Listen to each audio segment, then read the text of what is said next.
Komando Pusat Militer Amerika Serikat menyatakan telah menggempur lebih dari 80 target di Iran untuk melemahkan kemampuan Teheran. Komando Pusat Militer AS mengatakan pihaknya menghantam sekitar 140 target dalam serangan hari Minggu dan menargetkan lokasi peluncuran rudal dan drone. Pemirsa, itulah tadi detik-detik mencekam saat beberapa rudal menghantam kawasan Sabra di kota Gaza.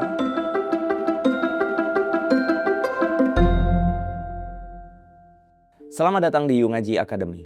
Sebenarnya nggak ada kan manusia yang mau hidupnya tuh susah. Berantem gitu emang kalian seneng? Antara temen, antar keluarga. Tawuran misalkan antar sekolah, demo rakyat sama penguasanya. Bahkan sampai di level perang antar negara.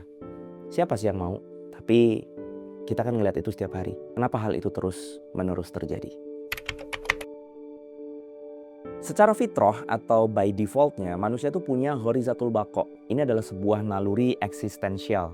Naluri untuk mempertahankan eksistensi kita. Di mana dorongannya itu bisa bikin kita bertahan dari ancaman-ancaman luar. Atau berjuang memenuhi segala kebutuhan yang kita butuhkan dalam hidup ini. Nah, kalau kata Leda sama John, ini suami istri pakar psikologi evolusioner. Dia bilang bahwa si horizatul baqo, ya walaupun dia nggak menyebutnya horizatul baqo, tapi ini, horizatul baqo ini, itu udah ada dari zaman batu. Mereka bilang secara biologis, manusia hari ini pada dasarnya memiliki tengkorak modern, tetapi isinya adalah pikiran-pikiran kita di zaman batu. Apa yang kita lakukan pada masa itu sangat mempengaruhi pola fitrah kita sampai sekarang, katanya begitu.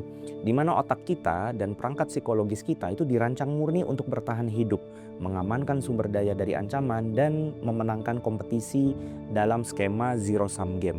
Zero sum game itu saling mengalahkan gitu. Nah dulu, mungkin di zaman-zaman itu, ancaman-ancaman itu bersifat eksternal dan datang dari non-manusia. Misalkan tuh kalau kita baca-baca manusia purba itu kan ancamannya bisa binatang buas, iklim yang ekstrim ya, atau bencana alam. Tapi sekarang itu bisa datang dari sesama manusia yang punya banyak friksi atau irisan kebutuhan yang mereka miliki. Nah, kalau kebutuhan ini bisa jadi salah satu faktor pemicu perpecahan, pertanyaannya seberapa banyak sih kebutuhan manusia? Ingat nggak dulu waktu kita belajar ekonomi sempat sering dengar gini nggak? Kebutuhan manusia itu tidak terbatas, sedangkan alat pemuas kebutuhannya terbatas. Nah kalau ini benar, maka potensi munculnya perselisihan atau persaingan antar manusia itu juga bisa jadi nggak terbatas karena kebutuhan yang menjadi faktor perpecahannya tidak terbatas. Apakah benar demikian? Belajar Islam tapi nggak mau ribet?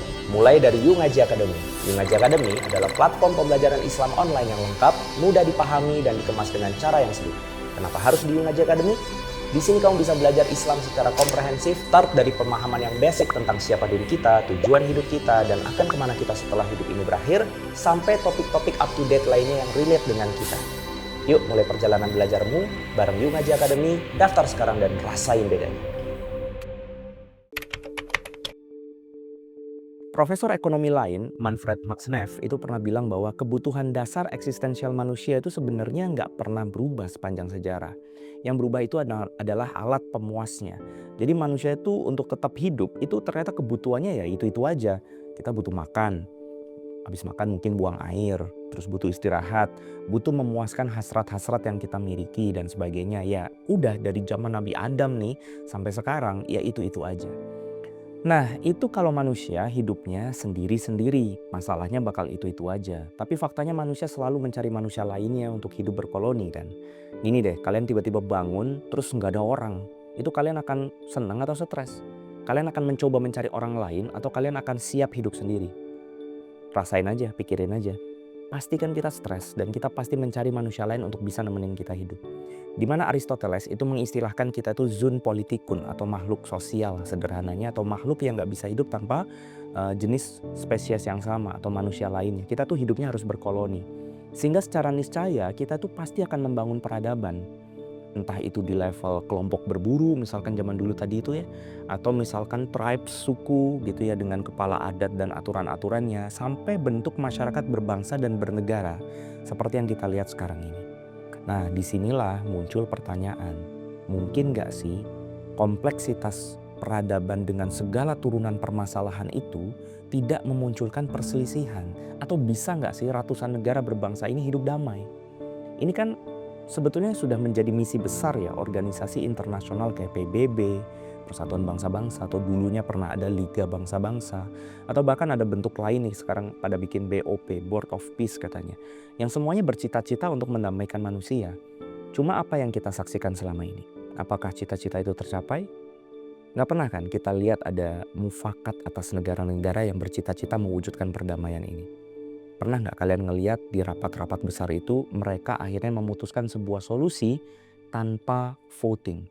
Nggak pernah kan? Semua pembahasan pasti diselesaikan dengan voting. Bahkan pernah saat 150 negara menyatukan suaranya untuk mendesak gencatan senjata di Gaza, apa yang terjadi? Semua pendapat mereka sia-sia cuma gara-gara satu veto dari Amerika.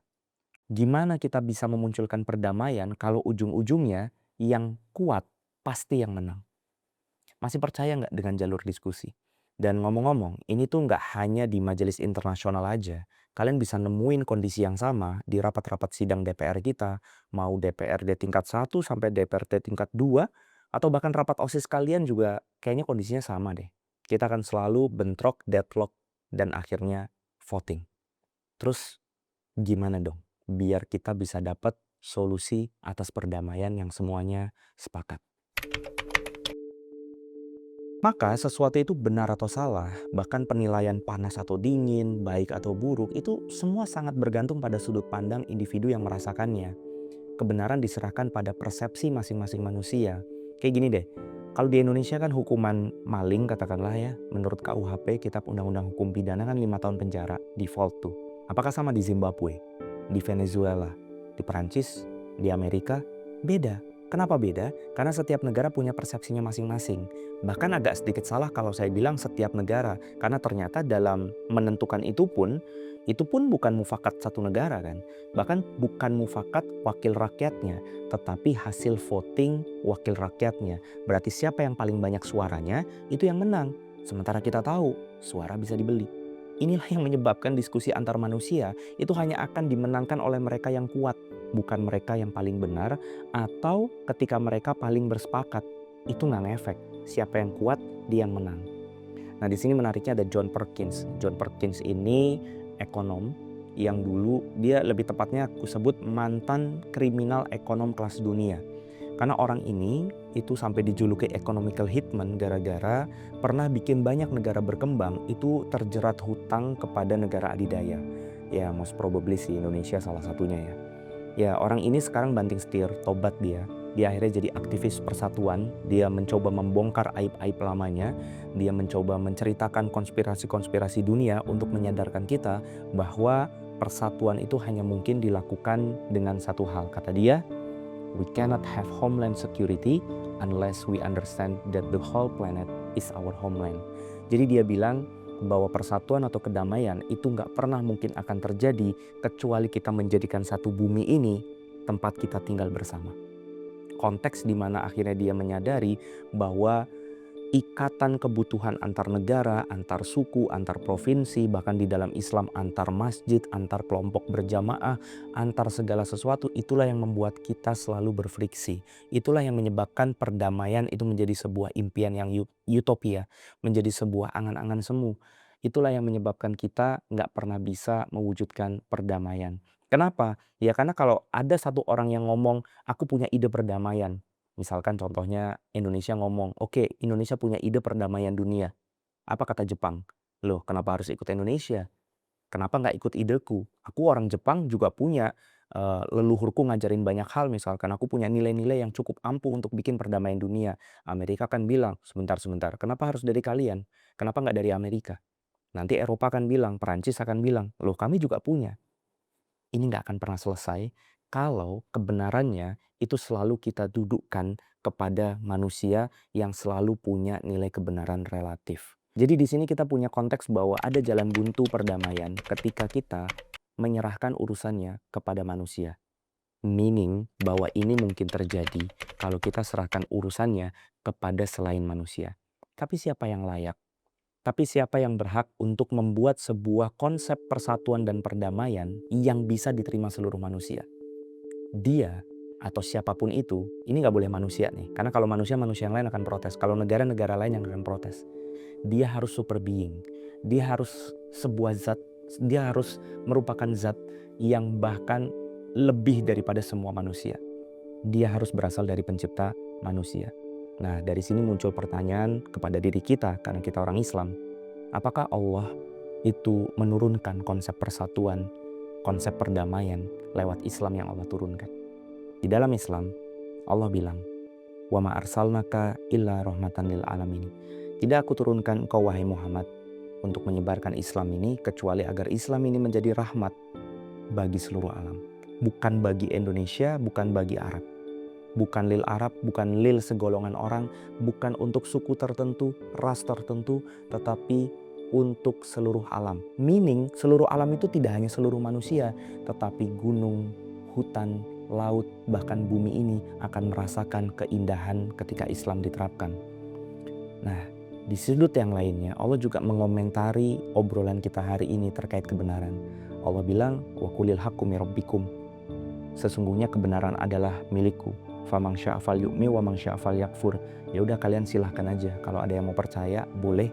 Kalau ada yang mau kafir terhadap kebenaran yang sudah diturunkan, ya juga silahkan. Allah itu nggak untung dengan keimanan kita atau ketaatan kita kepadanya. Dan Allah juga nggak rugi kalau kita maksiat sama dia. Tapi yang jelas, kalau kita mau debat tanpa Allah, kita pasti deadlock. Kalau deadlock, kita pasti voting. Kalau voting, ujung-ujungnya cuma yang kuat yang akan menang. Mau terus-terusan ribut nggak ada hentinya, atau kita mau mencoba mencari tahu tentang konsep perdamaian di dalam Islam. Gimana menurut kalian pembahasan hari ini? Kalau ada pertanyaan turunan atau saran atau apapun yang bisa kita bahas lebih lanjut, silakan taruh di kolom komentar. Sampai ketemu di You Ngaji Academy episode yang lainnya. Assalamualaikum warahmatullahi wabarakatuh.